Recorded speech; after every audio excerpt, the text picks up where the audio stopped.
was a missionary in Holland as a young missionary, and there we weren't allowed to baptize. If we taught somebody, and that didn't happen that often, who got baptized, a local member would do the baptizing so that relationship, that experience would stay in the mission when the missionary went home.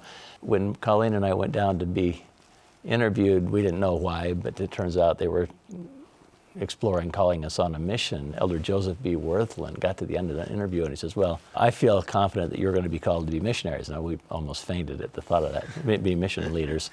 And then he said, I see that you speak Dutch. How's your Dutch? I said, well, it's like 30 years old. He says, well, I don't know where you're going to be called. That'll be up to the Lord, but you might want to work on that. So I went home and slammed open my Dutch Book of Mormon and my English Book of Mormon, and I'm trying to remember these words. And so I worked pretty hard on it for a couple of months until the call came, and our call was to Atlanta, Georgia.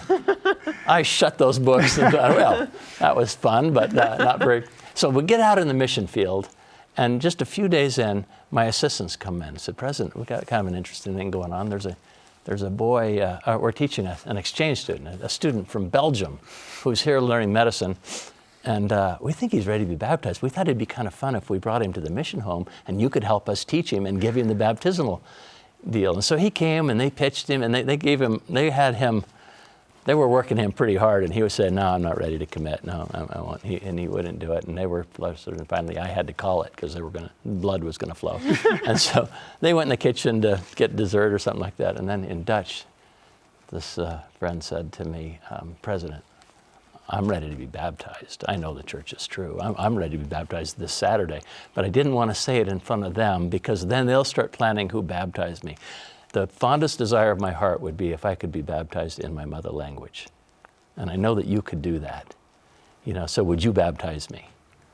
And so it came to pass that in Atlanta, Georgia, the first and only baptism I've ever performed in my mission language was as a mission leader there.